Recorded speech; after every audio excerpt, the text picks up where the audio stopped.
Halo Sobat Zenafa, pada video kali ini kita akan membahas salah satu tipe soal yang biasa muncul di UTBK. Nah, sebelum itu kalian udah tahu belum tipe-tipe soal yang biasa muncul waktu UTBK nanti? Nah, ini dia salah satunya adalah tipe yang mengasah kemampuan reading komprehensif kita, yaitu tipe bacaan panjang yang kita harus membaca dengan cermat dan tepat dengan sisa waktu yang tersedia. Nah, kalau ada soal seperti itu, gimana sih cara menghadapinya? Gimana cara menyiasati supaya kita tetap menjawab maksimal dengan sisa waktu yang tersedia itu? Tips yang pertama adalah skimming, yaitu baca cepat dan pahami isinya secara keseluruhan. Kalian mungkin udah nggak asing ya sama istilah skimming.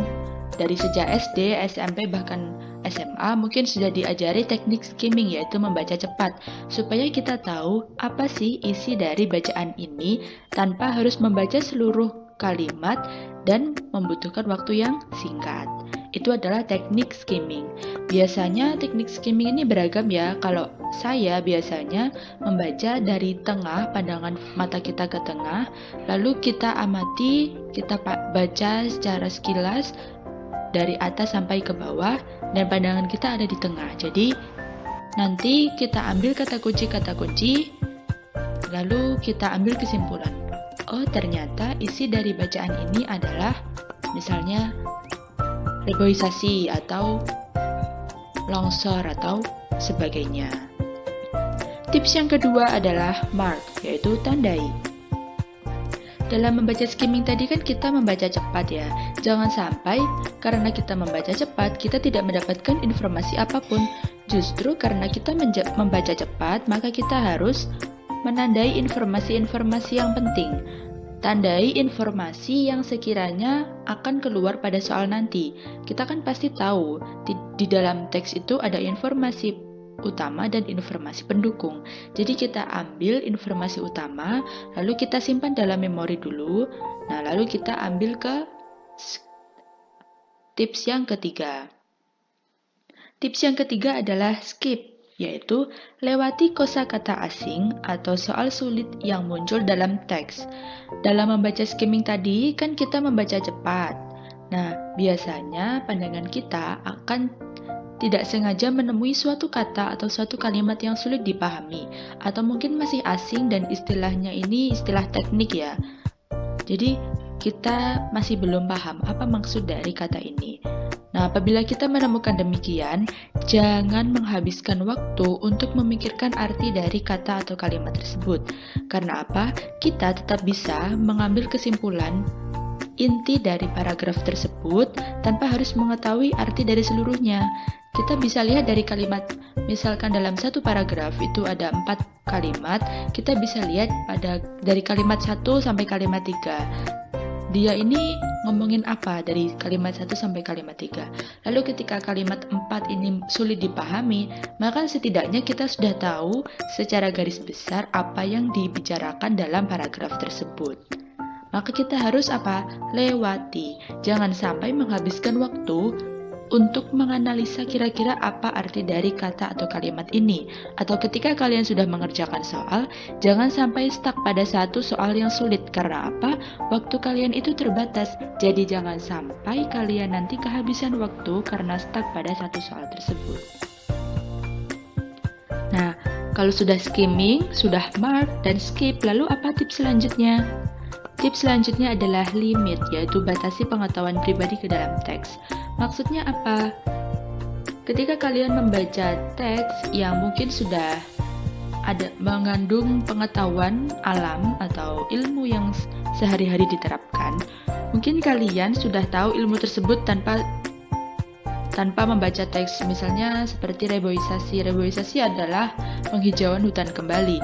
Apabila penulis berbicara bahwa penulis mengatakan dalam teks tersebut bahwa reboisasi sangat cocok dilakukan pada musim kemarau. Nah, sedangkan dalam pengetahuan kalian, reboisasi itu lebih baik ditanam atau dilakukan pada musim penghujan karena ada sumber air yang banyak.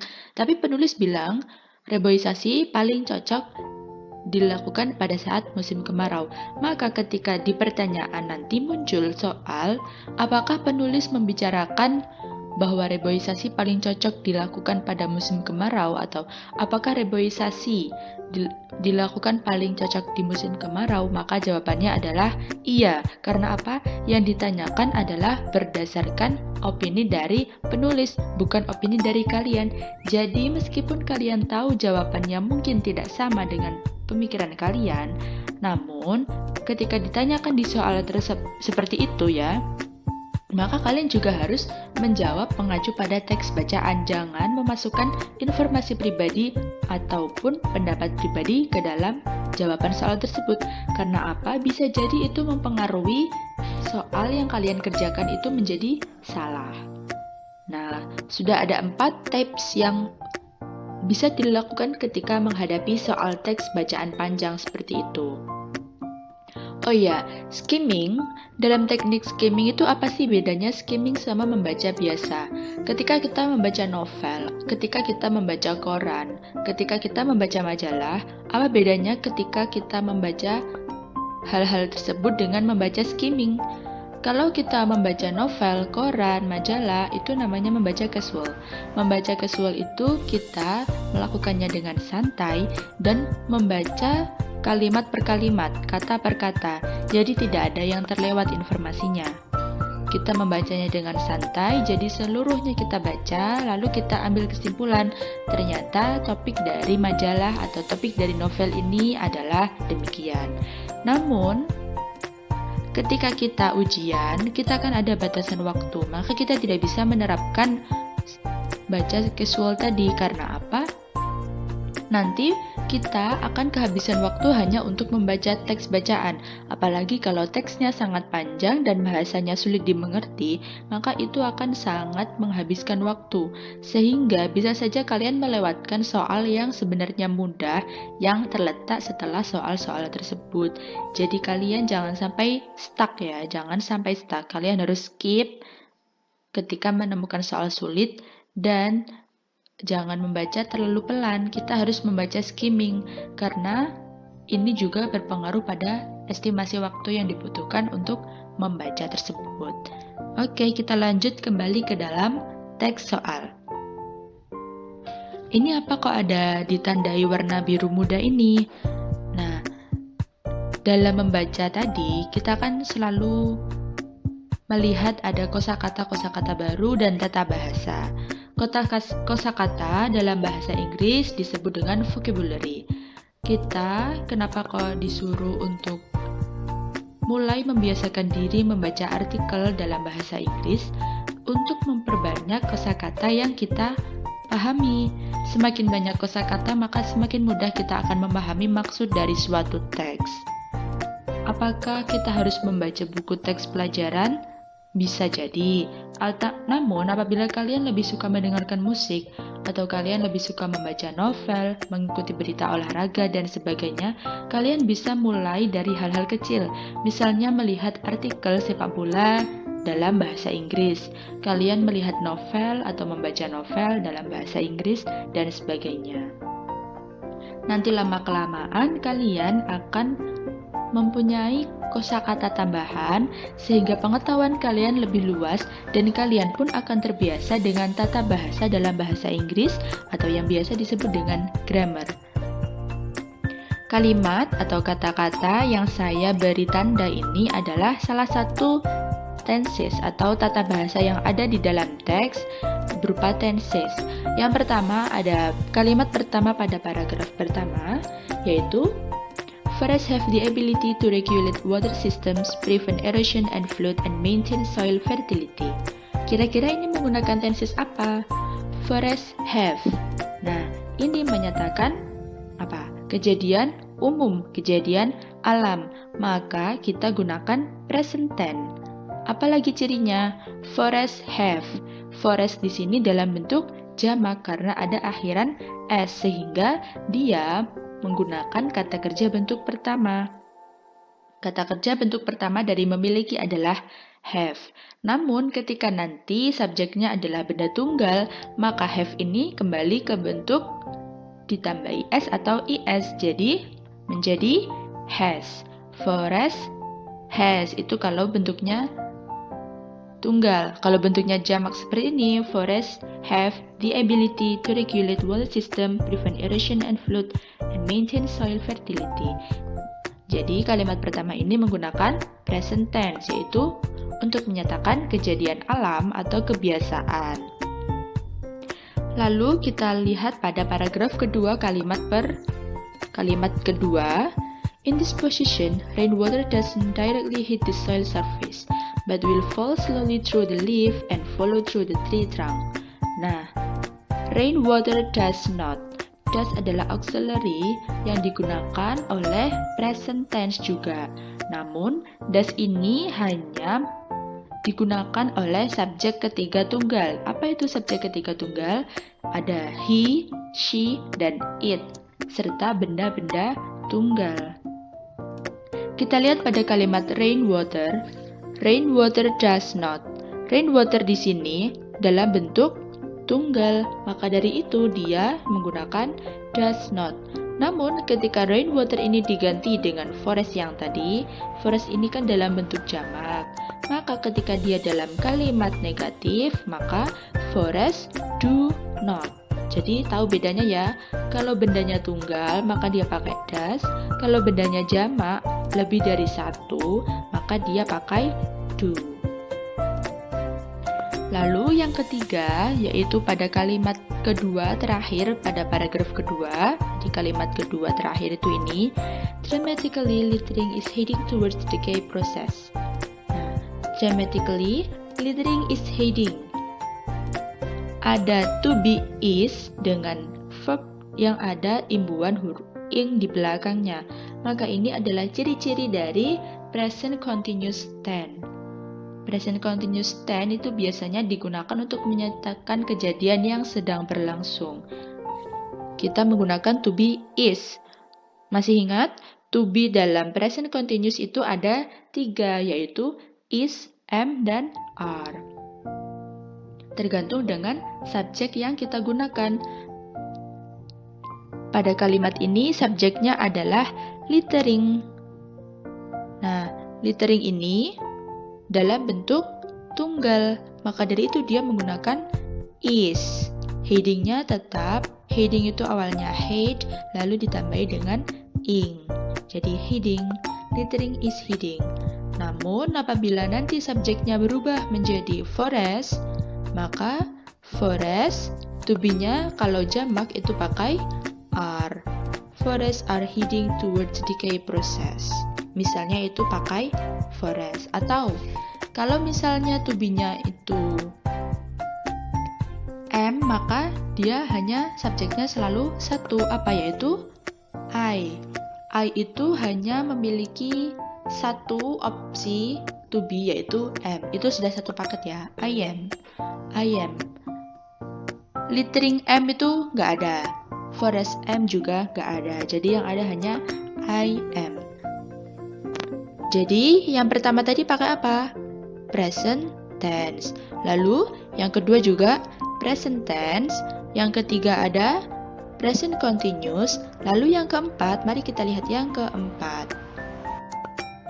Will absorb. Nah, will adalah auxiliary yang digunakan pada future tense. Apa itu future tense?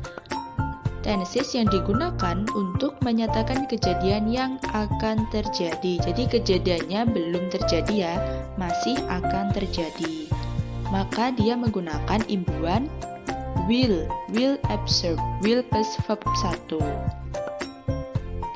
Selain will juga ada shall untuk future tense. Namun shall ini hanya digunakan untuk subjek-subjek tertentu. Selanjutnya yang kelima ada the water stored in the aquifer will come out regularly through springs. Stored ini adalah bentuk kedua, bentuk lampau dari kata kerja store.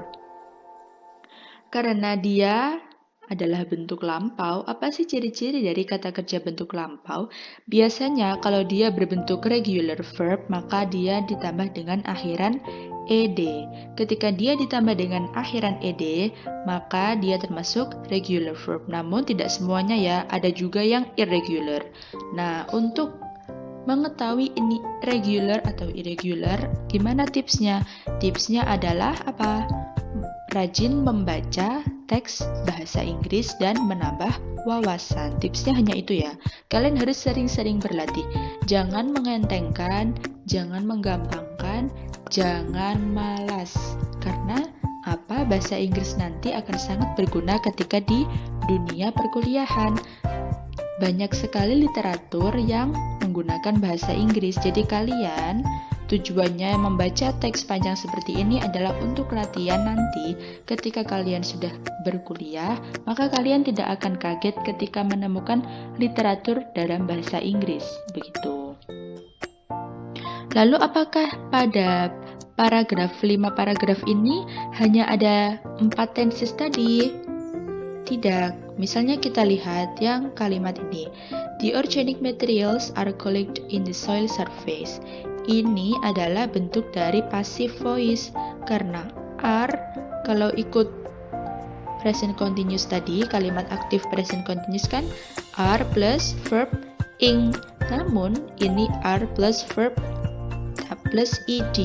Maka ketika dia adalah kata kerja bentuk lampau, maka ini kalimat ini disebut kalimat pasif. Nah, pembahasannya akan saya jelaskan nanti di video berikutnya. Mari kita lihat soal dari pertanyaan ini. Dari paragraf, kita lihat dulu, kita baca secara sekilas. Apa sih isi dari paragraf ini? Ayo kita baca dulu. Oke, sudah. Lalu kita next ke pertanyaan pertama. Pertanyaan pertama adalah, the word dramatically in paragraph 2 is best replaced by. Kalau ada soal seperti ini dinamakan soal yang mengasah tentang vocabulary atau perbendaharaan kata. Kalaupun kalian tahu arti dari dramatically, arti dari opsi A sampai E, kalian tidak boleh langsung menembak, oh jawabannya yang sama dengan dramatically adalah, misalnya kita asal, surprisingly. Tidak boleh seperti itu ya. Meskipun kita tahu artinya itu mirip, namun kita harus melihat konteks pada teks tersebut. Karena apa? Dia bicara in paragraph 2, maka kita harus melihat, kita harus kembali pada paragraf kedua yang ada kalimat dramatically. Dramatically pada kalimat tersebut artinya apa? Kenapa tidak boleh asal menembak jawaban seperti itu? Karena arti dari kata bahasa Inggris ketika berbeda kalimat itu bisa saja berbeda. Jadi artinya itu mengikuti kalimat yang ada. Nah, kira-kira ini jawabannya apa? Mari kita lihat dulu teksnya yang mengandung kata dramatically. Ini dia. Teksnya adalah dramatically, littering is heading toward decay process. The organic materials are collected on the soil surface. Nah, dramatically di sini artinya apa secara dramatis? Tidak, ini lebih tepat apa? Secara berangsur-angsur. Secara berangsur-angsur, penumpukan kotoran akan menuju atau akan membawa ke proses pembusukan. Decay itu proses pembusukan. The organic materials are collected on the soil surface. Lalu zat materialnya tadi, zat organik akan terkumpul di permukaan tanah. Nah, dramatically-nya di sini artinya adalah secara berangsur-angsur, perlahan-lahan, bukan secara dramatis. Namun kita coba lihat arti secara harfiah dulu. Dramatically secara harfiah itu artinya secara dramatis. Arti kata dalam suatu kalimat itu berbeda tergantung dengan penempatan kata tersebut.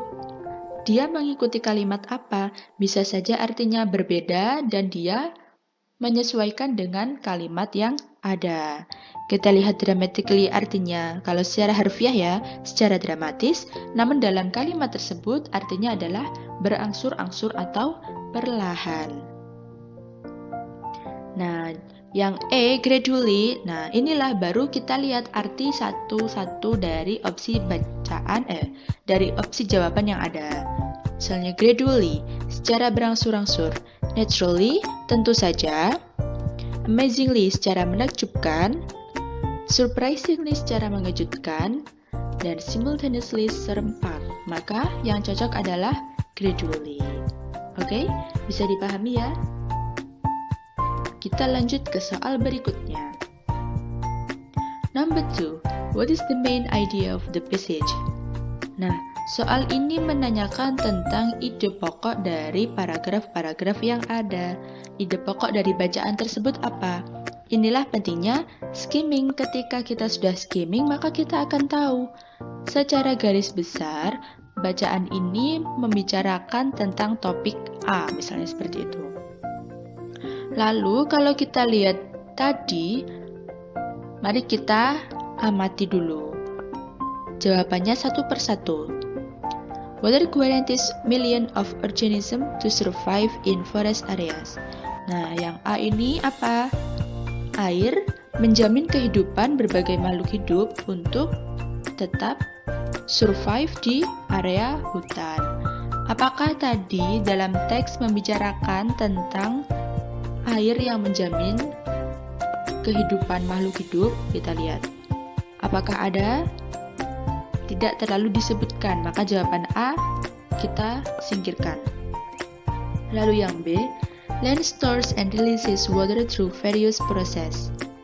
Jadi apa ini artinya? Tanah menyimpan dan mengeluarkan air melalui proses yang bervariasi.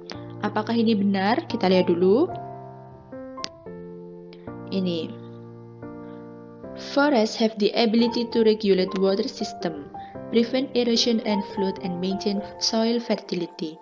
Maka dia menyebutkan ya, tanah ini memiliki kemampuan untuk mengatur sistem air. Mengatur sistem air di dalamnya termasuk adalah menyimpan dan mengeluarkan. Maka jawaban B bisa kita simpan dulu.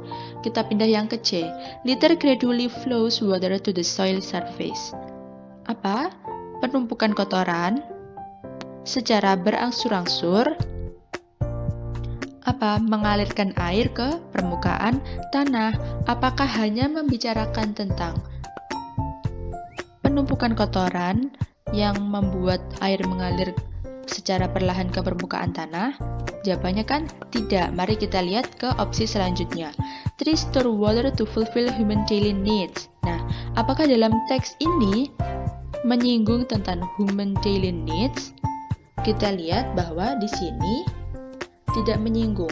Mungkin menyinggung tapi hanya sedikit. Seperti ini. That comes out as a spring in resident wells. Ini kan artinya pada sumur-sumur warga. Hanya menyinggung sedikit, maka dia bukan ide pokok dari paragraf tersebut. Maka D dan E bisa kita singkirkan. Apa jawaban yang tersisa? Yaitu B dan C. Kita lihat lagi. Kira-kira secara garis besar, 5 paragraf ini membicarakan apa?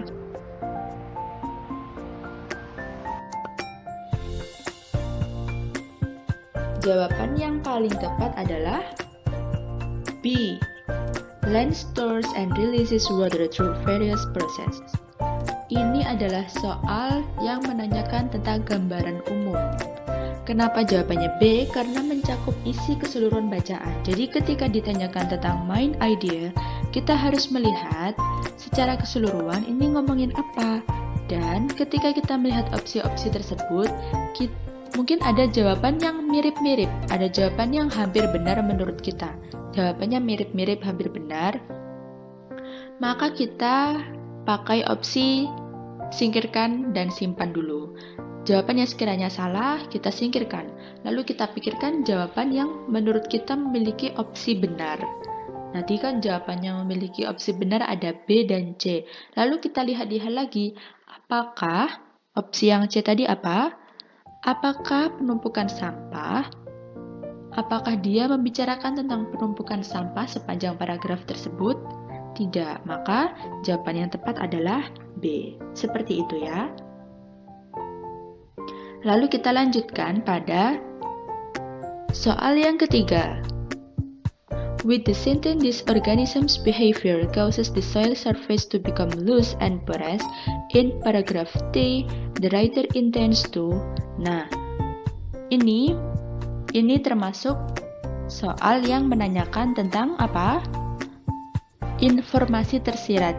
Dari teks tersebut tidak disebutkan, tidak dijelaskan secara kalimat, namun kita bisa mengetahui informasi ini ketika sudah mengetahui ide pokok dari teks ini.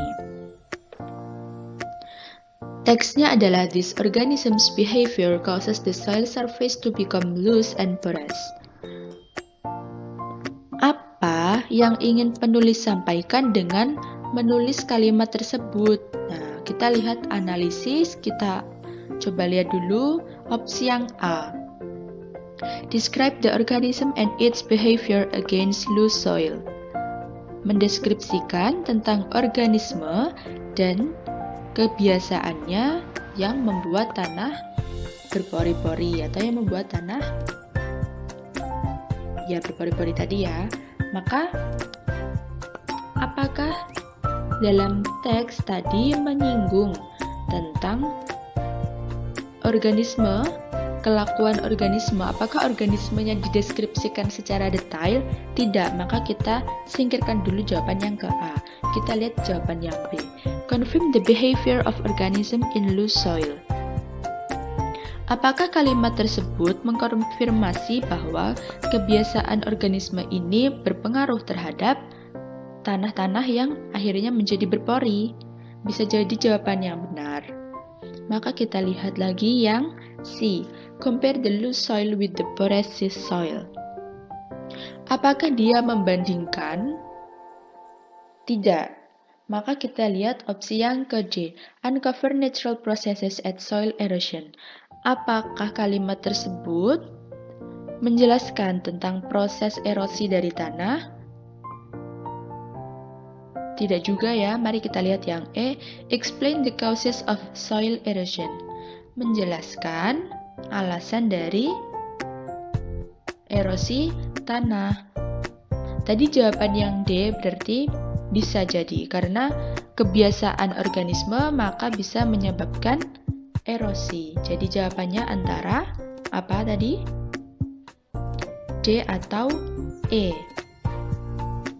Maka kita lihat lagi. Teks yang bentuk deskriptif itu tujuannya adalah selalu untuk menjelaskan, explain, mendeskripsikan. Nah, maka jawaban yang paling tepat adalah E, yaitu explain the causes of soil erosion. Kenapa enggak D? Kenapa enggak uncover natural processes at soil erosion? Karena di sini tidak hanya natural saja. Kita lihat lagi konteks pada paragraf ketiga ya. Paragraf ketiga tadi tidak hanya membicarakan tentang organisme dan kebiasaannya, maka jawaban yang paling tepat adalah E. Kita lanjut ke soal terakhir. What most likely motivates the writer in writing the passage? Apa yang memotivasi penulis untuk menceritakan, untuk menulis teks bacaan itu? Kira-kira apa? Tadi kan kita sudah membaca secara skimming dan kita tahu informasi bahwa bacaan tersebut apa tadi? Membicarakan tentang tanah yang bisa menyimpan dan mengeluarkan air dengan berbagai cara. Maka apa yang membuat penulis, apa latar belakangnya dari bacaan itu? Kira-kira apa? Yang A. There is an unresolved flood problem. Apakah ketika permasalahan banjir ini belum terselesaikan lalu penulis membuat teks tersebut? Tadi banjir memang disinggung, namun secara garis besar dia tidak menceritakan tentang banjir, maka yang A bisa disingkirkan. Yang B. People's awareness toward deforestation is low. Kesadaran masyarakat mengenai reboisasi masih rendah. Apakah penulis tadi menyinggung tentang reboisasi? dan kesadaran masyarakat yang masih rendah?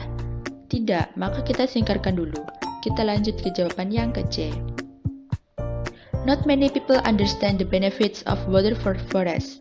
Nah, ini bisa masuk akal karena apa? Ide pokoknya tadi kan membicarakan tentang tanah yang bisa menyimpan dan mengeluarkan air secara bervariasi. Maka ini masih ada hubungannya dengan air, maka ini bisa menjadi salah satu opsi yang dipertimbangkan. Lalu kita lihat yang D. There is the fallacious concept that trees store large amount of water. Ada informasi, ada konsep yang fallacious that trees, ada konsep yang menceritakan bahwa pohon menyimpan banyak air. Apakah pohon yang menyimpan banyak air? Tidak, yang menyimpan apa tadi? Tanah. Maka yang D kita coret dahulu, lalu kita lihat ke opsi yang ke E. The information about the importance of trees in storing water is not available. Nah,